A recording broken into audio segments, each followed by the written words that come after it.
Assalamualaikum warahmatullahi wabarakatuh. Perkenalkan, nama saya Aisyah Zalfabaida dari jurusan Pendidikan Bahasa dan Sastra Indonesia semester 2, Fakultas Ilmu Pendidikan, Universitas Muhammadiyah Jakarta. Nah, pada video kali ini saya ingin menjelaskan tentang peranan guru bahasa Indonesia dalam meningkatkan kepercayaan diri siswa saat mereka tampil di depan umum.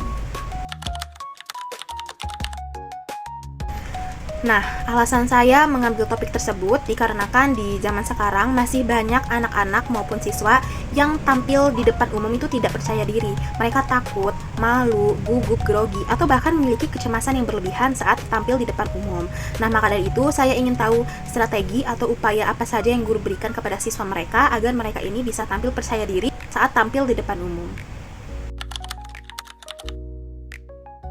Nah, jadi saya melakukan kegiatan wawancara observasi ini di Sekolah SMA Muhammadiyah 19 Sawangan di Kota Depok pada tanggal 21 Juli 2025 bertepatan di hari Senin.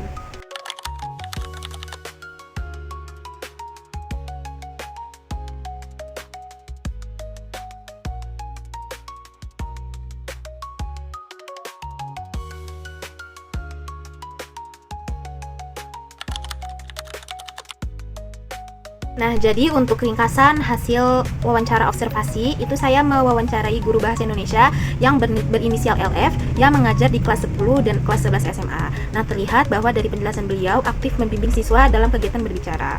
Beliau juga menerangkan beberapa metode pembelajaran yang beliau gunakan, seperti menggunakan metode diskusi, presentasi kelompok, serta permainan peran untuk mendorong siswa agar mereka ini dapat berani tampil berbicara di depan kelas ataupun di depan umum. Nah, selain itu, beliau juga menjelaskan bahwa masih banyak sebagian dari siswa yang masih tampak malu-malu, ragu, bahkan takut untuk tampil di depan umum.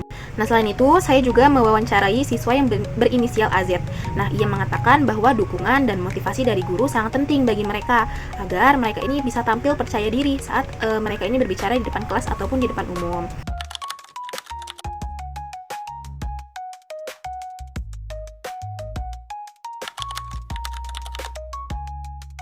Nah, selanjutnya di sini saya akan membahas tentang konsep psikologi pendidikan. Nah, teori yang saya ambil adalah tentang teori motivasi. Teori motivasi belajar yang dikembangkan oleh Hamzah B. Uno. Nah, beliau mengatakan bahwa motivasi belajar dibedakan atas dua kelompok, yaitu ada motivasi intrinsik atau motivasi yang berasal dari dalam.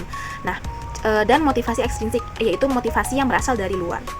Nah, ciri-cirinya kalau motivasi intrinsik itu seperti adanya hasrat dan keinginan untuk berhasil, lalu adanya dorongan dan kebutuhan dalam belajar, lalu adanya harapan dan cita-cita untuk masa depan. Dan itu ada motivasi ekstrinsik. Nah, contohnya itu atau ciri-cirinya seperti adanya penghargaan dalam belajar, adanya keinginan yang menarik dalam belajar, dan adanya lingkungan belajar yang kondusif.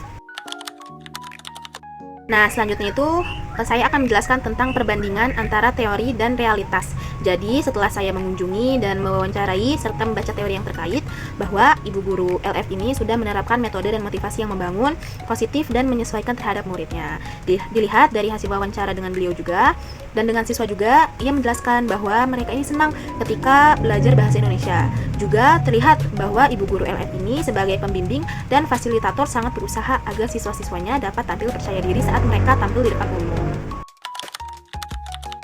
Nah, jadi dari hasil wawancara dengan ibu guru LF, saya mendapatkan banyak ilmu yang diberikan oleh beliau. Beliau sangat menginspirasi. Saya mendapatkan ilmu atau pemahaman yang mendalam mengenai fungsi strategis guru dalam dunia pendidikan, khususnya dalam membimbing siswa untuk menjadi pribadi yang lebih percaya diri dan mampu berkomunikasi secara efektif. Saya juga belajar bahwa guru tidak hanya berperan sebagai pengajar materi saja, tetapi mereka juga memiliki tanggung jawab yang besar dalam mengembangkan keterampilan berbicara siswa. Jadi untuk pengalaman pribadi saya itu sama persis dengan apa yang saya jelaskan, karena ibu guru LF adalah ibu guru yang mengajar saya juga ketika saya SMA, bahkan dari kelas 10 hingga kelas 12.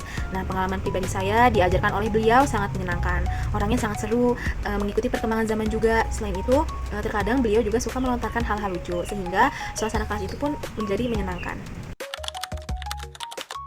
Nah, selanjutnya itu ada kritik dan saran. Jadi di sini saya tidak memberikan kritikan pada hasil wawancara ini karena menurut saya hasil wawancara pada Ibu Guru LF sudah sangat mengusahakan agar siswa dapat tampil percaya diri di depan kelas.